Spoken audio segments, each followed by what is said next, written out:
Hey guys, welcome back to Pass Forward. Today I want to shoot a mozzarella making video. Not that there aren't enough instructions on the internet how to make mozzarella, but usually you end up with a rubber ball through and through, which frustrates me because the mozzarella you can buy in the stores is usually a different soft, creamy core and like a skin on the outside. And I always thought how to make this, and I tried and tried, and this became my nemesis cheese because of that. And today I thought of a method that we could try here in this video, and I believe it's ending up in this beautiful creamy cheese that we all want. And meanwhile, I can explain to how to make a burrata. Actually, I make my first burrata today. Very excited about this. And then we discuss whether it's turned out to be good and this is a method we all should use or not. Let's dive in. So we got the milk, we got citric acid and a little bit of water. I do 1.5 teaspoons dissolving in the water. So it spreads easier. This is like a crystal.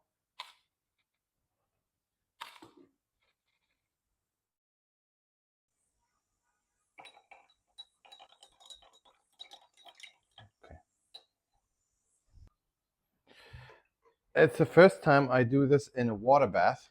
I never did it before. I never had milk burning, but I believe that in this way, because there's later a moment when we cut the curds and we heat the curds, and I want the heat to come from all sides, not only from the bottom. So we heat the milk to 33 degrees. While the milk is heating, I pour in the citric acid.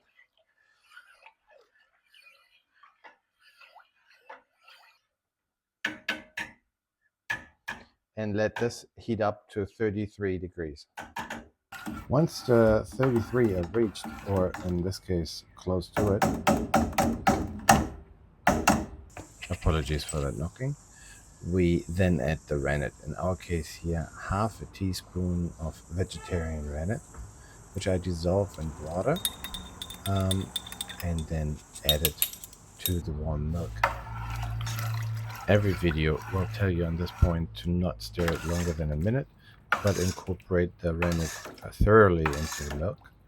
And this is what I did here. We then cover it and let it sit for 10 to 15 minutes. After 10 minutes had passed, we then checked for a clean break, and we were very surprised on how well the curds set. Nice. We cut them in about 2.5 centimeter curds and let them sit for another 10 minutes, I believe. The reason for this time is to give the curds a little time to build the skin and to firm up, because now we start heating up the pot to 40 degrees.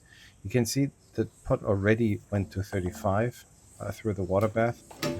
Unsure if that was a good thing or too fast, but of course we continued at this point.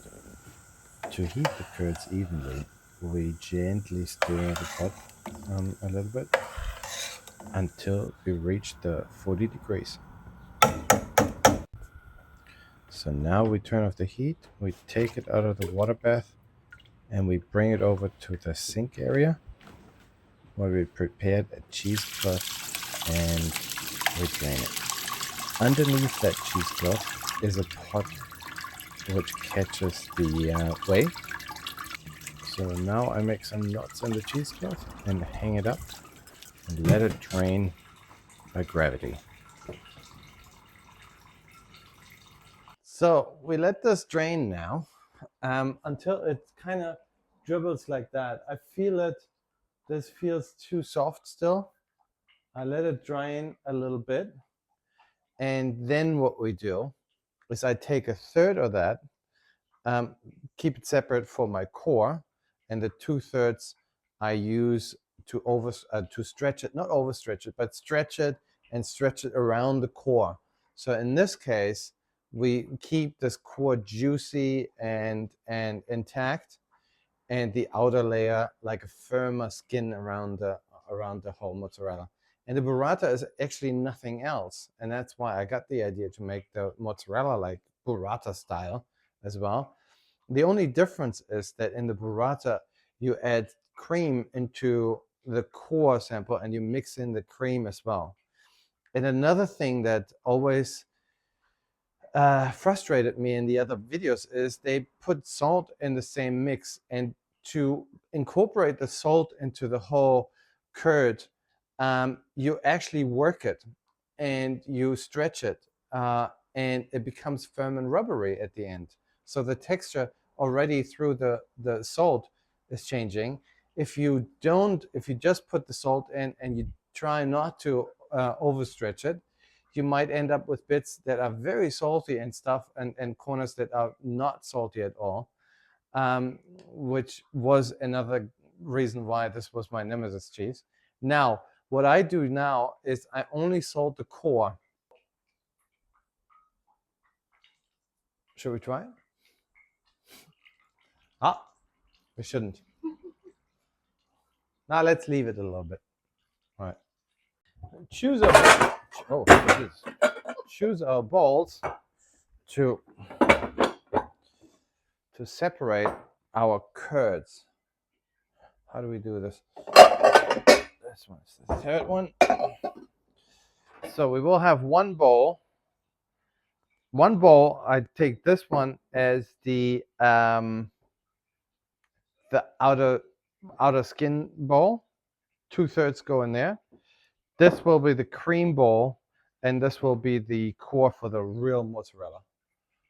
So let's come inside and do this. It starts dripping. We're ready.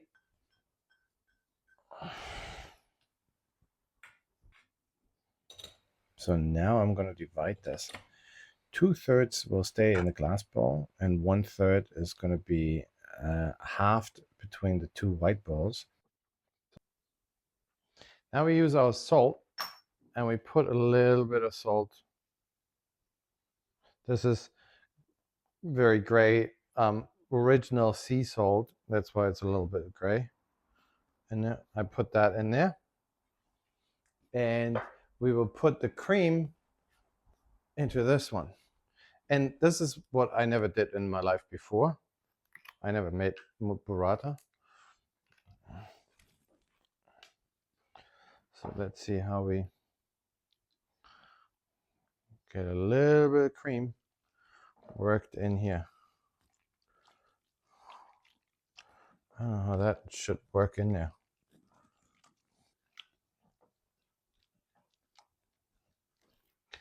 And the same.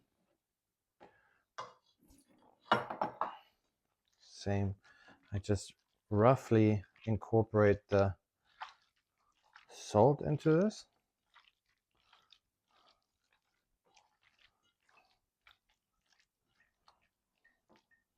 And this will be our core. So I take this. You know what? I decided I put some salt in there too.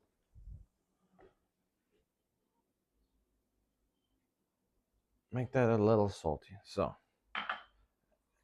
and now we do the same with that.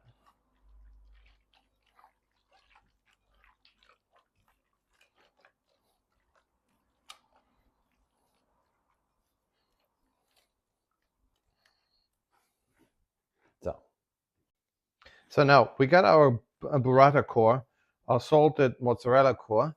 That goes over here. We got our brine. It's good to have that. And we got the stuff that we use for the outside for all the mozzarellas. So this is the stuff that we now need to stretch and to heat up. While heating up and stretching it, it aligns the proteins and they become elastic. For that, it's going to be in the microwave. You could do it under warm water or in the warm water bath. It takes too long. I take the microwave, and then it's very hot. For that, you usually need like gloves that are heat protected, kitchen gloves. I was always too frugal to buy those. So I had my old working gloves like that, and I put like a rubber glove above them. It's a little fiddly, but it works every time. So with these on now, we can now heat the curds.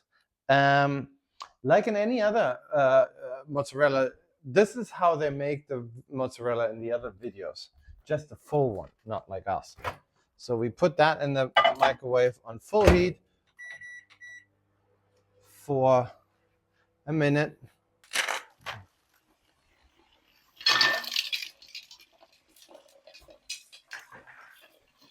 Now we make ice water. Now we take it out. It's low. Yeah. See that difference?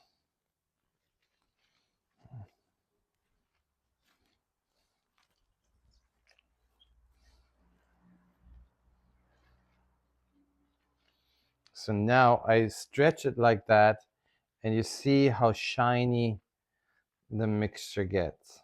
That's how we want it. So now I take a piece of that. I make a nice little plate-ish with that.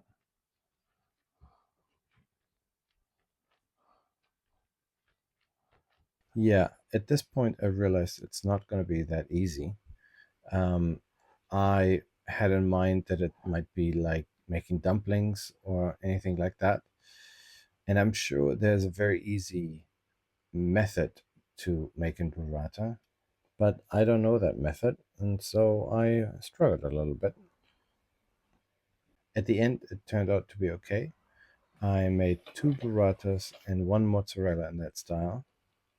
And then something interesting happened. I had more of the curds for the mozzarella fillings left over.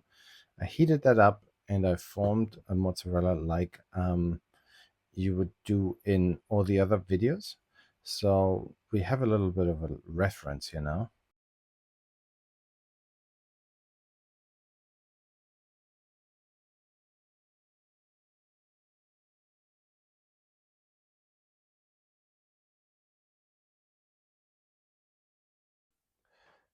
I just forgot something. We still have that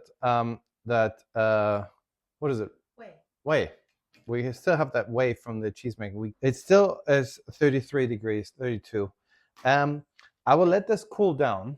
I read somewhere this has the same pH and the same protein level like the cheese itself. So if you want to store it for the next day or another day, you should put it in there. Otherwise, the cheese becomes sort of slimy because it kind of adjusts to the pH level and the protein level for the water. It gives away the proteins. So we got now 4 versions of mozzarella. So I leave this in the ice water. I will put it in the fridge and let it rest for 3 to 4 hours. And once our little 4-year-old is in bed, and then Lisa and me, we can cut them open and taste test them. And I'm very curious on how that mozzarella got. See you then. So, what do we have here? What a feast. no, wir haben schon, we did eat already. We did. Quite a bit. So what do you think? I think this is so far the very best mozzarella that we've made. We have made mozzarella before, you know, just not this way. And I think it was a brilliant idea to do it this way. I mean, looks a bit frazzled now, but the texture is fantastic. So frazzled is nothing strange to burrata.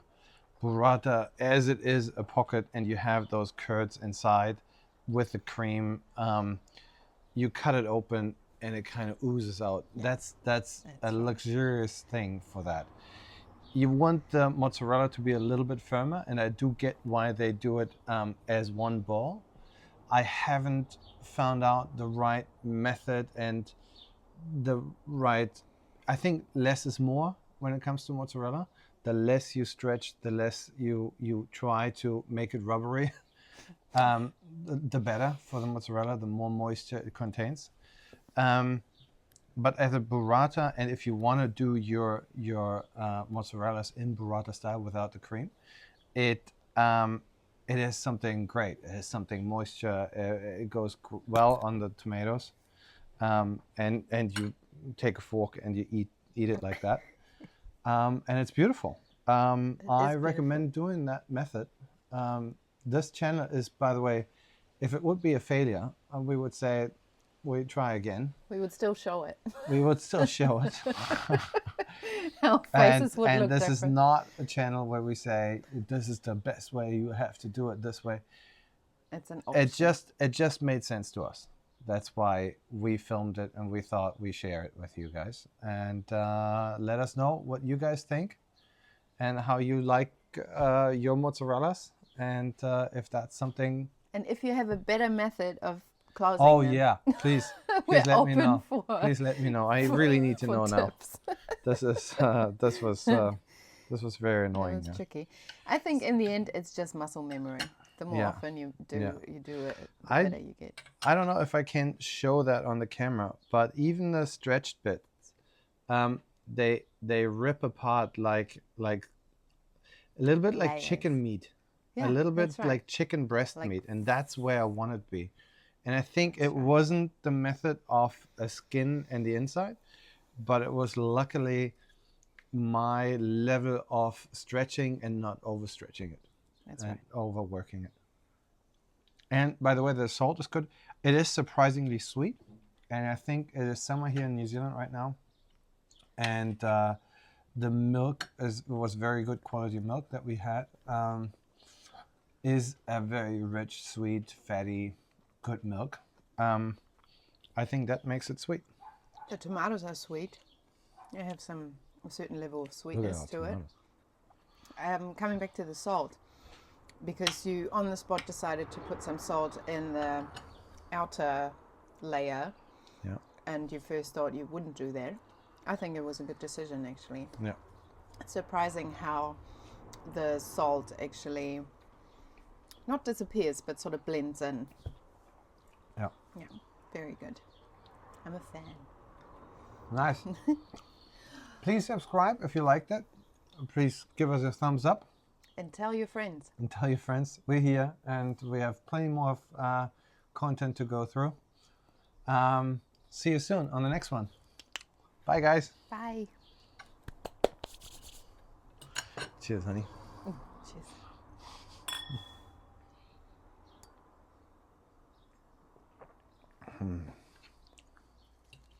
You know, I really like that. That's really yummy. I thought I wouldn't be hungry. But here we go.